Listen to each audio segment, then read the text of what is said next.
Chapter 20, Publishing Again.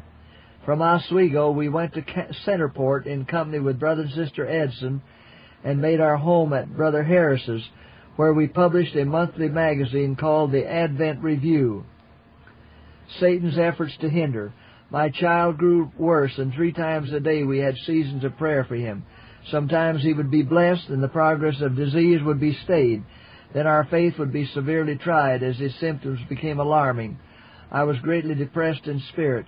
Such queries as this troubled me. Why was God not willing to hear our prayers and raise the child to help?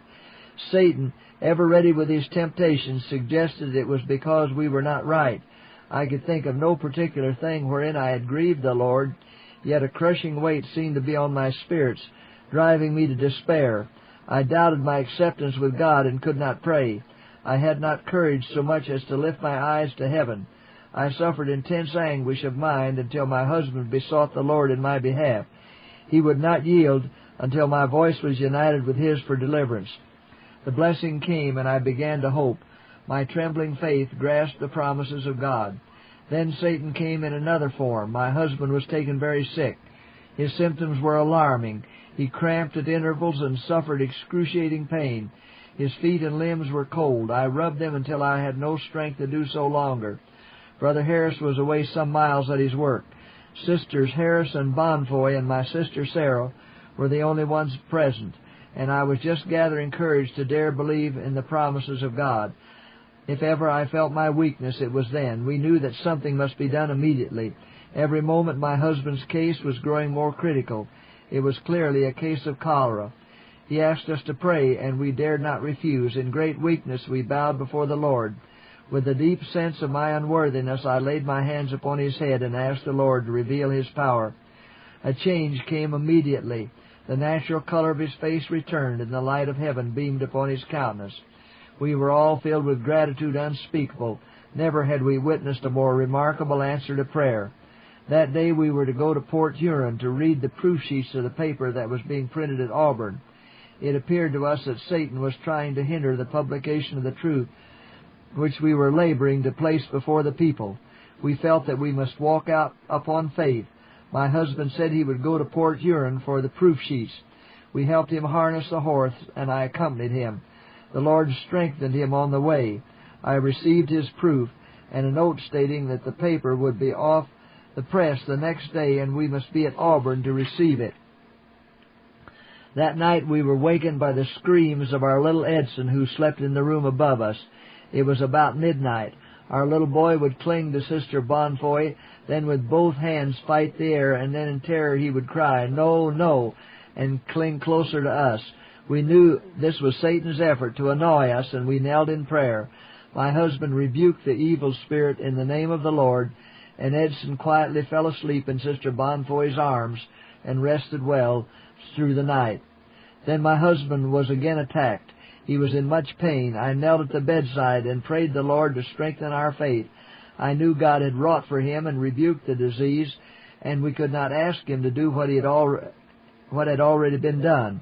But he prayed that the Lord would carry on his work. We repeated these words, "Thou hast heard prayer, thou hast wrought. We believe without a doubt. Carry on the work thou hast begun." Thus for 2 hours we pleaded before the Lord, and while we were praying, my husband fell asleep and rested well till daylight. When he arose, he was very weak, but we would not look at appearances. Triumphing through faith. We trusted the promise of God and determined to walk out by faith. We were expected at Auburn that day to receive the first number of the paper, but we believed that Satan was trying to hinder us, and my husband decided to go, trusting in the Lord. Brother Harris made ready the carriage, and Sister Bonfoy accompanied us. My husband had to be helped into the wagon, yet every mile we rode he gained strength. We kept our minds stayed upon God and our faith in constant exercise as we rode on, peaceful and happy. When we received the paper all finished and rode back to Centerport, we felt sure that we were in the path of duty. The blessing of God rested upon us. We had been greatly buffeted by Satan, but through Christ strengthening us, we had come off victorious. We had a large bundle of papers with us, containing precious truth for the people of God. Our child was recovering, and Satan was not again permitted to afflict him.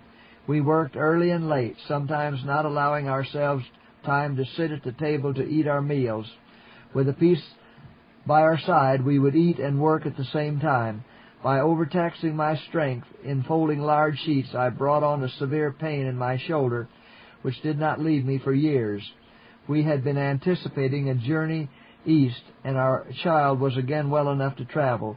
We took the packet for Utica, and there we parted with Sister Bonfoy and my sister Sarah and our child, and went on our way to the east, while Brother Abbey took them home with him. We had to make some sacrifice in order to separate from those who were bound to us by tender ties.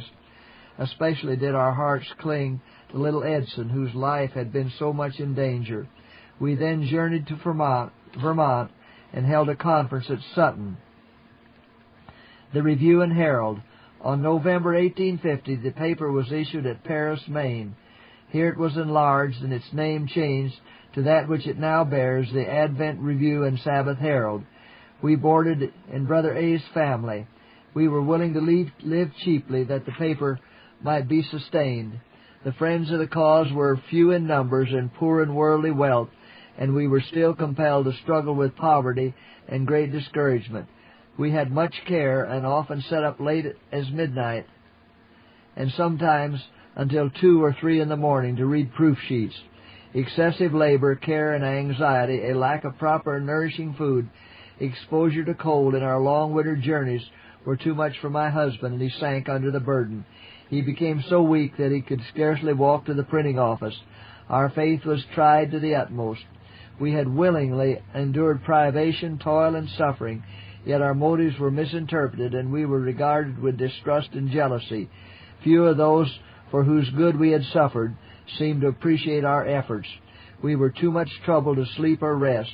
The hours in which we should have been refreshed with sleep were often spent in answering long communications occasioned by envy. Many hours, while others were sleeping, we spent in agonizing tears and mourning before the Lord. At length my husband said, "Wife, it is of no use to try to struggle on any longer. These things are crushing me and will soon carry me to the grave. I cannot go any farther. I have written a note for the paper stating that I shall publish no more." As he stepped out of the door to carry the note to the printing office, I fainted. He came back and prayed for me. His prayer was answered, and I was relieved.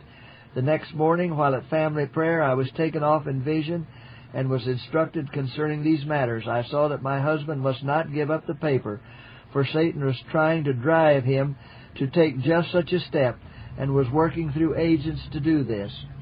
I was shown that we must continue to publish, and the Lord would sustain us. We soon received urgent invitations to hold conferences in different states, and decided to attend general gatherings at Boston, Massachusetts, Rocky Hill, Connecticut, Camden, and West Milton, New York. These were all meetings of labor, but very profitable to our scattered brethren. Removal to Saratoga Springs. We tarried at Ballston Spa a number of weeks until we became settled in regard to publishing at Saratoga Springs. Then we rented a house and sent for Brother and Sister Stephen Belden and Sister Bonfoy, who was then in Maine taking care of little Edson, and with borrowed household stuff began housekeeping. Here my husband published the 2nd volume of the Advent Review and Sabbath Herald. Sister Annie Smith, who now sleeps in Jesus, came to live with us and assist in the work. Her help was needed. My husband expressed his feelings at this time in a letter to Brother Howland dated February 20, 1852 as follows: "We are unusually well, all but myself. I cannot long endure the labors of traveling and the care of publishing. Wednesday night we worked until 2 o'clock in the morning, folding and wrapping number 12 of the Review and Herald. Then I retired and coughed till daylight. Pray for me. The cause is prospering gloriously. Perhaps the Lord will not have need of me longer, and will let me rest in the grave. I hope to be free from the paper. I have stood by it in extreme adversity, and now when its friends are many, I feel free to leave it if someone can be found who will take it. I hope my way will be made clear. May the Lord direct.